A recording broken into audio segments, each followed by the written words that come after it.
السلام علیکم ورحمۃ اللہ وبرکاتہ۔ ہمارے اس معاشرے کے اندر بے حیائی بہت عام ہو چکی ہے۔ چھوٹی چھوٹی باتوں پہ لوگ ناراض ہوتے ہیں اور گالی گلوچ دینا شروع کر دیتے ہیں۔ گالی گلوچ بہت زیادہ کرتے ہیں۔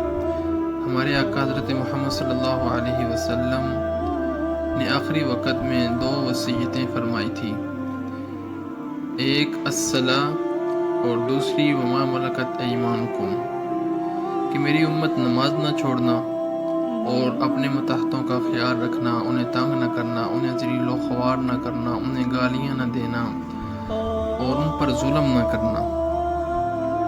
آج کے اس دور کے اندر اگر ہم سے کوئی غلطی ہو جائے تو ہم کہتے اوہو ہم یہ کیا کر بیٹھے، نقصان ہو گیا ہم سے۔ لیکن وہی غلطی، وہی نقصان اگر ہمارے کسی نوکر سے ہو جائے، ہمارے کسی متحد سے ہو جائے تو اتنی زیادہ گالیاں بکتے ہیں، تیری ماں، تیری بہن، تو نے یہ کیا کر دیا، میرا نقصان کر دیا۔ اور اس طرح ہرگز نہیں کرنا چاہیے۔ خانہ کعبہ کو گرا دینا اتنا بڑا گناہ نہیں ہے کہ جتنا بڑا کسی مسلمان کے دل کو توڑنا ہے، کسی مسلمان کے دل کو دکھانا ہے۔ اس لیے ہر کسی کی عزت محبوب ہوتی ہے، کسی کی عزت کو برباد نہیں کرنا چاہیے۔ اور جس جگہ پر گالیاں دی جاتی ہیں وہاں کا ماحول گندا ہو جاتا ہے۔ آپ اپنے گھر میں اپنی ہی اولاد کو گالیاں دیں گے تو آپ کے گھر میں موجود بچے بھی سیکھیں گے، وہ بھی کل کو گالیاں بکیں گے، وہ بھی کل کو چھوٹی چھوٹی بات کے اوپر جو ہے وہ گالیاں دیں گے۔ محلے کے اندر کسی لڑکے کے ساتھ ان کی لڑائی ہو جاتی ہے یا انہیں غصہ آتا ہے تو وہ گالیاں دینا شروع کر دیں گے۔ اور یہ گالیاں انہوں نے کسی اور سے نہیں سیکھی بلکہ اپنے ہی باپ سے سیکھی ہیں، اپنے ہی بڑے بھائی سے سیکھی ہیں، اپنے ہی خاندان سے سیکھی ہیں، اپنے ہی گھر سے سیکھی ہیں۔ اس لیے اپنے گھر کے ماحول کو گالیوں سے آلود نہیں کرنا چاہیے، اور جس جگہ پہ ہم رہتے ہیں وہاں بھی گالیاں ہرگز نہیں دینی چاہیے، کیونکہ گالیاں دینا بہت سخت گناہ ہے۔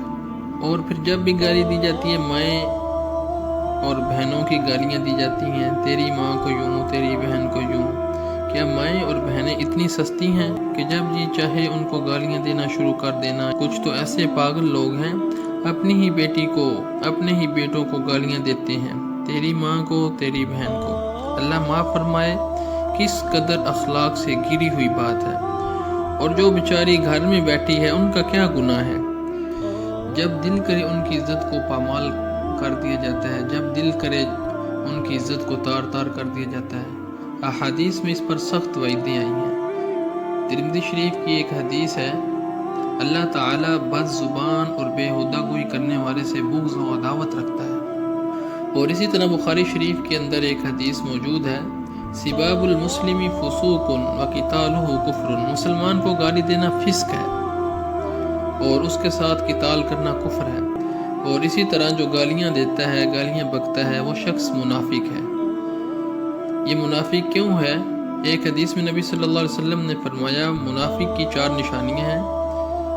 جب بولتا ہے جھوٹ بولتا ہے، جب وعدہ کرتا ہے کسی کے ساتھ تو وعدہ خلافی کرتا ہے، اور جب اس کو امین بنایا جاتا ہے یا کہ اس کے پاس امانت رکھی جاتی ہے تو اس کے اندر خیانت کرتا ہے، اور جب جھگڑتا ہے، کسی کے ساتھ لڑائی ہو جاتی ہے اس کی، تو گالی گلوچ پر اتر آتا ہے۔ تو میرے عزیزو، یہ بہت سخت گناہ ہے اور یہ معاشرے کے اندر برائی اور بے حیائی کو فروغ دینے والی بات ہے۔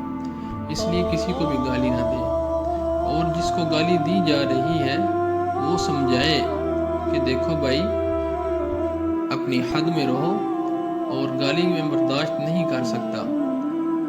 اور گالی دینے والا شخص خود بھی اپنی نظروں سے گر جاتا ہے، اور جس کو دے رہا ہے یا جس جگہ پہ کھڑے ہو کر دے رہا ہے، سب کی نظروں کے اندر اس کی نفرت ہے، سب کے دلوں کے اندر اس کی نفرت۔ سارے کہتے ہیں یار کیسا بےہودہ شخص ہے، کیسا اخلاق سے گرا ہوا شخص ہے، اسے تمیز ہی نہیں کہ بات کیسے کر رہا ہے۔